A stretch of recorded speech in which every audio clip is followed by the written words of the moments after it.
ಒಂದು ಕಾಡು.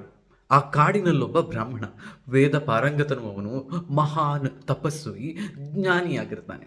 ಒಂದು ದಿನ ತನ್ನ ತಪಸ್ಸನ್ನ ಮಾಡ್ತಿರ್ಬೇಕಾದ್ರೆ ಮೇಲೆ ಮರದಲ್ಲಿ ಕೂತಿರುವಂತಹ ಕೊಕ್ಕರೆಯೊಂದು ಅವನ ಮೇಲೆ ಹಿಕ್ಕೆ ಹಾಕಿಬಿಡುತ್ತೆ. ಭಯಂಕರ ಕೋಪ ಬಂದು ಬಿಡುತ್ತೆ ಬ್ರಾಹ್ಮಣನಿಗೆ. ಕೊಕ್ಕರೆಯನ್ನ ನೋಡಿ ಹೇಳ್ತಾನೆ, ನೀನು ಸುಟ್ಟು ಭಸ್ಮವಾಗಿ ಬಿಡು ಅಂತ. ಕೊಕ್ಕರೆ ಸುಟ್ಟು ಭಸ್ಮವಾಗುತ್ತೆ. ಇವನಿಗೆ ತನ್ನ ತಪಶಕ್ತಿಯ ಬಗ್ಗೆ, ತನ್ನಲ್ಲಿರುವಂತಹ ಜ್ಞಾನದ ಬಗ್ಗೆ ಒಂದು ಮಹಾನ್ ಅಹಂಕಾರ ಬಂದು ಬಿಡುತ್ತೆ. ಆ ದಿನ ಈ ಕೆಲಸಗಳನ್ನೆಲ್ಲ ಮುಗಿಸಿ ಮತ್ತೆ ಭಿಕ್ಷಾಟನೆಗೆ ಹೊರಡುತ್ತಾನೆ. ಊರಿಗೆ ಬರ್ತಾನೆ. ಊರಿನಲ್ಲೊಂದು ಮನೆಯ ಬಾಗಿಲನ್ನು ತಟ್ತಾನೆ. ಅಲ್ಲಿರುವಂತಹ ಮಹಿಳೆ ಬಾಗಿಲನ್ನು ತೆಗಿತಾಳೆ. ಸ್ವಾಮಿ, ನೀವು ಬಂದಿರುವಂತಹದ್ದು ತುಂಬ ಖುಷಿಯಾಗಿದೆ ನನಗೆ. ಸ್ವಲ್ಪ ಹೊತ್ತು ಕಾಯಿರಿ ಇಲ್ಲಿ. ನನ್ನ ಗಂಡನಿಗೆ ಹುಷಾರಿಲ್ಲ, ಆತನಿಗೆ ನಾನು ಊಟವನ್ನು ಕೊಡ್ತಿದ್ದೀನಿ. ಅವನ ಊಟ ಮುಗಿದ ಕೂಡಲೇ ನಿಮಗೆ ಭಿಕ್ಷೆಯನ್ನು ಕೊಡ್ತೀನಿ ಅಂತಾನೆ. ಇವನಿಗೆ ಭಯಂಕರ ಕೋಪ ಬರುತ್ತೆ. ಏನು, ನಿನ್ನ ಗಂಡ ನನಗಿಂತ ಹೆಚ್ಚ? ಒಬ್ಬ ಬ್ರಾಹ್ಮಣನನ್ನು ನೀನು ಕಾಯಿಸ್ತೀಯಾ?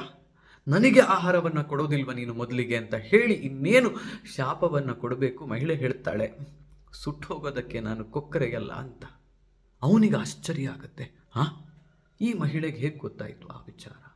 ನಾನು ಕೊಕ್ಕರೆಯನ್ನು ಸುಟ್ಟು ಹಾಕಿದ್ದು ಇವಳಿಗೆ ಹೇಗೆ ಗೊತ್ತಾಯಿತು? ಇವಳು ಸಾಮಾನ್ಯಳಲ್ಲ ಅಂತ ಅರಿವಾಗುತ್ತೆ. ಕೂಡಲೇ ಕೈ ಜೋಡಿಸಿ ಕೇಳ್ತಾನೆ, ಅಮ್ಮ, ನೀನು ಯಾರು? ನೀನು ನನಗೇನನ್ನು ಹೇಳುವುದಕ್ಕೆ ಹೊರಟಿದ್ದೀಯಾ ಅಂತ. ಅದಕ್ಕೆ ಆಕೆ ಹೇಳ್ತಾಳೆ, ನಿನಗೆ ಜ್ಞಾನವನ್ನು ಕೊಡುವಷ್ಟು ಶ್ರೇಷ್ಠಳು ನಾನಲ್ಲ. ಪೇಟೆಗೆ ಹೋಗು. ಪೇಟೆಯಲ್ಲೊಬ್ಬ ಬೇಟೆಗಾರ ವ್ಯಾಧ ನಿನಗೆ ಸಿಗ್ತಾನೆ.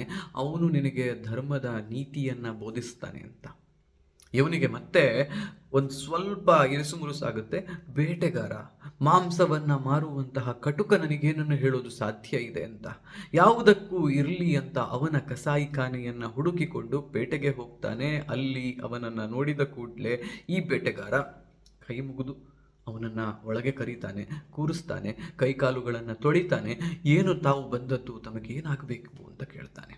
ಅಲ್ಲಯ್ಯ, ಒಬ್ಳು ಹೆಣ್ಣು ಮಗಳು ನಿನ್ನ ಹತ್ರ ಬಂದು ಧರ್ಮದ ಪಾಠವನ್ನು ನಾನು ಕಲಿಬೇಕು ಅಂತ ಹೇಳಿದ್ದಾಳೆ. ನೀನು ಒಬ್ಬ ಕಟುಕ, ನೀನು ನನಗೇನನ್ನು ಹೇಳೋದಕ್ಕೆ ಸಾಧ್ಯ ಇದೆ, ಆದರೂ ಕೇಳೋದಕ್ಕೆ ಉತ್ಸುಕನಾಗಿದ್ದೇನೆ, ಅದೇನಿದೆಯೋ ಹೇಳು ಅಂತಾನೆ. ಬೇಟೆಗಾರ ಹೇಳ್ತಾನೆ, ಬ್ರಾಹ್ಮಣನೇ, ನಾನು ಹೇಳುವುದನ್ನು ಕೇಳು. ನಾನು ಮಾಡ್ತಾ ಇರುವಂತಹದ್ದು ನನ್ನ ಧರ್ಮ ಪಾಲನೆಯನ್ನು. ನನ್ನ ಕುಟುಂಬಸ್ಥರು, ಹಿರಿಯರು, ವಂಶಸ್ಥರು ಎಲ್ಲರೂ ಮಾಡಿರುವಂತಹದ್ದು ಬೇಟೆಯಾಡಿಬಿಟ್ಟು ಪ್ರಾಣಿಗಳನ್ನು ಕೊಂದು ಅವುಗಳ ಮಾಂಸವನ್ನು ಮಾರುವಂತಹ ಕೆಲಸವನ್ನು. ನಾನು ನನ್ನ ಧರ್ಮವನ್ನು ಪರಿಪಾಲನೆ ಮಾಡ್ತಾ ಇದ್ದೇನೆ. ನನಗೆ ಅತಿ ಆಸೆ ಇಲ್ಲ.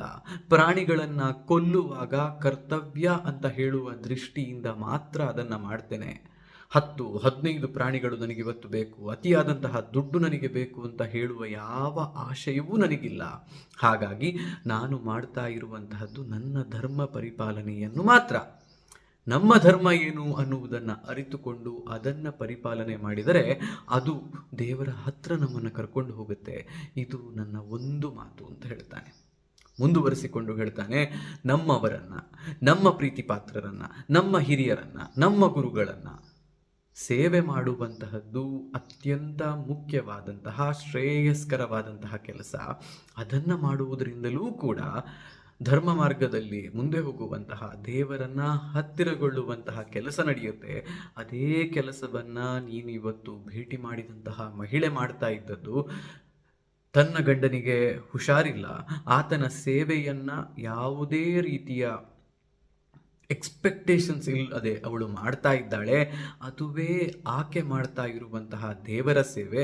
ಅದನ್ನು ನೀನು ಕೂಡ ಮಾಡಬೇಕು. ಆ ರೀತಿಯ ಸೇವೆಯನ್ನು ಮಾಡಿದಾಗ ದೇವರಿಗೆ ಹತ್ತಿರ ಆಗ್ತೀಯಾ ಅಂತ ಹೇಳ್ತಾನೆ. ಮೂರನೆಯ ಮಾತನ್ನು ಹೇಳ್ತಾನೆ, ಮೋಕ್ಷ ಪ್ರಾಪ್ತಿಯಾಗುವಂತಹದ್ದು ನಮ್ಮ ಮನಸ್ಸಿನಲ್ಲಿ ಇರುವಂತಹ ಇಂಗಿತದಿಂದಲೇ ಹೊರತು ಹೊರ ಜಗತ್ತಿಗೆ ನಾವು ಯಾವ ಬಟ್ಟೆಯನ್ನು ಹಾಕಿಕೊಂಡು ನಮ್ಮನ್ನು ನಾವು ತೋರಿಸಿಕೊಳ್ಳುತ್ತೀವೋ ಅದರಿಂದ ಅಲ್ಲ ಅಂತ. ಬ್ರಾಹ್ಮಣ ಕಾಷಾಯ ವಸ್ತ್ರವನ್ನು ಧರಿಸಿಕೊಂಡು ದೇವರನ್ನೇ ಚಿಂತಿಸ್ತಾ ಇದ್ದೇನೆ ಅಂತ ಹೇಳುವಂತಹ ಮನಸ್ಥಿತಿಯನ್ನು ಇಟ್ಟುಕೊಂಡವನು. ಆದರೆ ಅವನ ಮನಸ್ಸಲ್ಲಿದ್ದಂತಹದ್ದು ಅಹಂಕಾರ, ತಾನೇ ಶ್ರೇಷ್ಠ ಅಂತ ಹೇಳುವಂತಹ ಮನಸ್ಥಿತಿ. ಆದರೆ ಆ ಬೇಡನ ಮನಸ್ಸಲ್ಲಿದ್ದದ್ದು, ಧರಿಸಿದ್ದಂತಹದ್ದು ಯಾವುದೋ ಪ್ರಾಣಿಯ ಚರ್ಮ, ಮಾಡ್ತಾ ಇದ್ದಂತಹದ್ದು ಮಾಂಸವನ್ನು ಮಾರುವಂತಹ ಕೆಲಸ, ಆತನ ಧರ್ಮ ಪ್ರಾಣಿಗಳನ್ನು ಕೊಲ್ಲುವಂತಹದ್ದು. ಹೀಗಿದ್ರೂ ಕೂಡ ಮಾಡುವಂತಹ ಪ್ರತಿಯೊಂದು ಕೆಲಸದಲ್ಲಿ ಅವನಿಗಿದ್ದದ್ದು ಡಿಟ್ಯಾಚ್ಮೆಂಟ್. ಕೇವಲ ಜೀವನೋಪಾಯಕ್ಕಾಗಿ ಇದನ್ನು ಮಾಡ್ತಾ ಇದ್ದೇನೆ, ಅತಿ ಆಸೆ ನನಗಿಲ್ಲ, ನನಗೆ ದೇವರು ಏನನ್ನು ಕೊಡ್ತಾನೋ ಅದನ್ನು ನಾನು ಸ್ವೀಕರಿಸ್ತೇನೆ ಅಂತ ಹೇಳುವಂತಹ ಸಂಪೂರ್ಣ ಶರಣಾಗತಿ ಅವನಿಗಿದ್ದ ಕಾರಣ ಅವನು ಮೋಕ್ಷ ಮಾರ್ಗದಲ್ಲಿ ಈ ಬ್ರಾಹ್ಮಣನಿಗಿಂತ ತುಂಬ ಮುಂದೆ ಇದ್ದ. ಇದು ನಮಗೂ ಕೂಡ ಅರ್ಥ ಆಗಬೇಕಾಗಿರುವಂತಹ ವಿಷಯ.